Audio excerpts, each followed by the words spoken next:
Okay, so today we have what will be my longest reaction ever. This is Seer Rose, which is, I think, how I'm supposed to say it. I did see people say it as Sigur Ross and everything, but I saw that others said that that's not how you're supposed to say it. So anyway, searching up, that's how I saw, Seer Rose, basically, is how I guess you're supposed to say it. Anyway, Untitled number 8, which is apparently also, it is called Pablagio, I want to say, which translates to the pop song. So that's what the band refers to it as also. Anyway, this is a 15-minute live video that was, requested specifically. So I said, what the heck? Why not? Let's try it out. So let's get into this. I've heard so much about this band. I'm intrigued. Let's get ready, and here we go.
Inside your way.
Okay, so there it is. So like I said, Sigur Rose and Untitled number 8.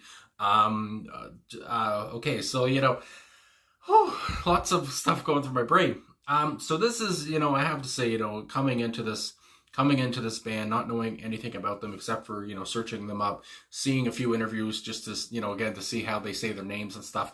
And finding out that I guess how you say his name is Jonsi, I want to say, the lead singer and guitarist here. Obviously, the song is not English. The band is from Iceland, and this is not in Icelandic either. Apparently, what he sings in on this album, as they put it, is Hopelandic. How I guess I can't even talk.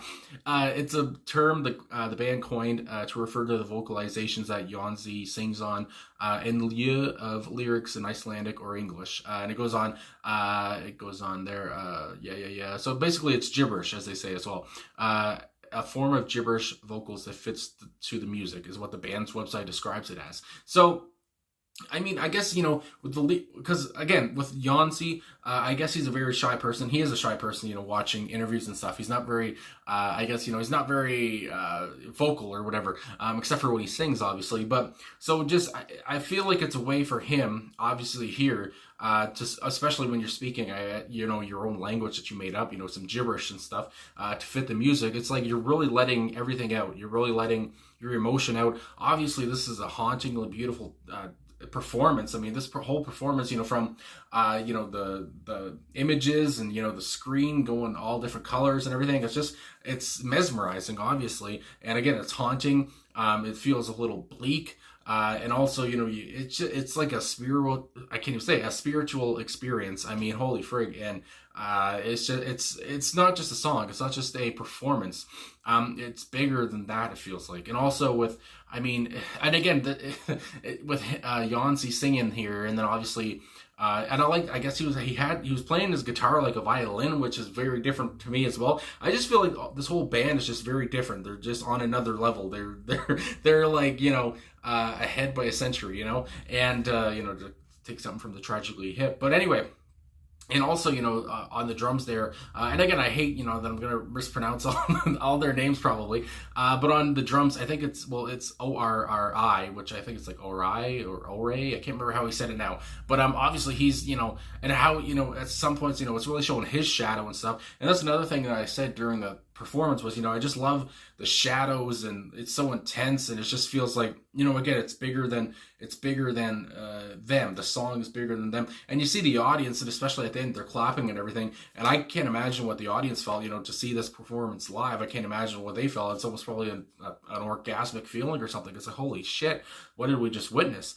So yeah, it's just, I don't even know, because again, there's no lyrics to dissect or anything. It's just what the lead singer here is just really, like I said, because that's what I really feel, with what I said about him being kind of, a lot to himself, keeping to himself, being kind of, nervous or whatever, anxious or whatever he seems.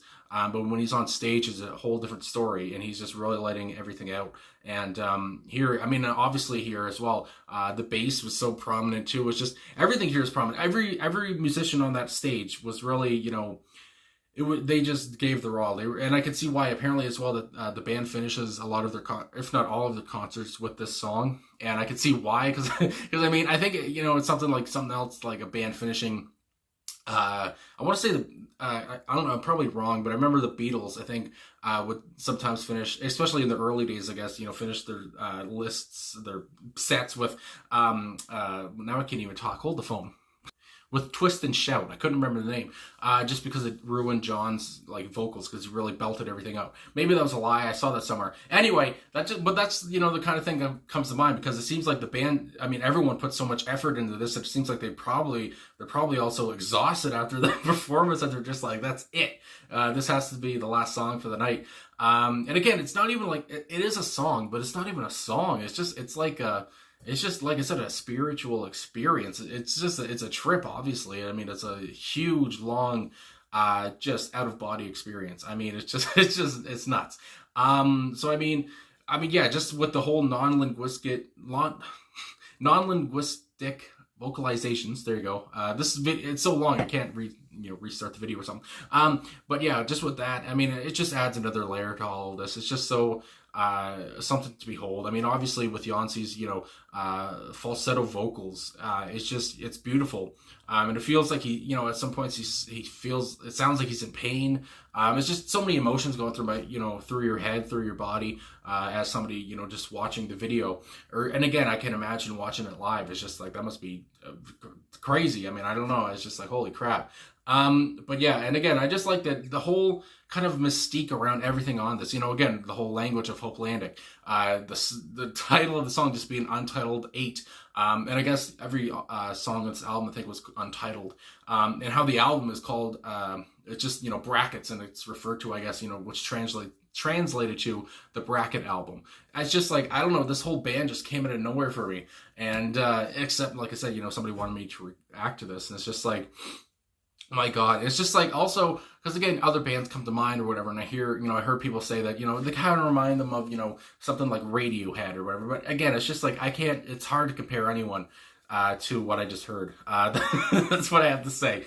So, I mean, yeah, like I said, there's no, lyrics to cover, it's just all in Yancey's head, what he's singing, and as well, there is, on Genius here, there is an about, I guess, so I guess, maybe I could just, read a little bit of this and then finish it off. So it says, the Monster album closing 8th untitled track from Bracket album. The band refers to this song as, like I said earlier, Poblagio, God only knows if I'm saying that, which translates to the pop song. Since its introduction, the song has become the traditional show closer at the band's gigs.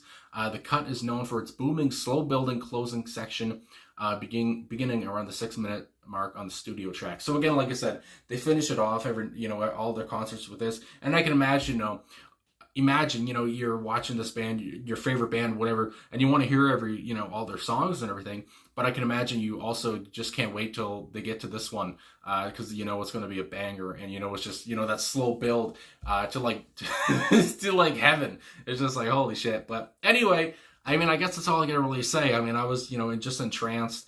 Obviously, this video is so long because of the, the length of the album, or the length of the song. But anyway, thanks for the request, obviously. Finally got to it. Finally listened to Sigur, and again, hopefully I'm pronouncing that right. But anyway, thanks again. Thanks for watching. Thanks for liking, subscribing, commenting, all that stuff. Really appreciate all the support. And hopefully this doesn't get blocked and you are seeing it. That'd be very nice. And anyway, thanks again. I'll talk to you guys again soon.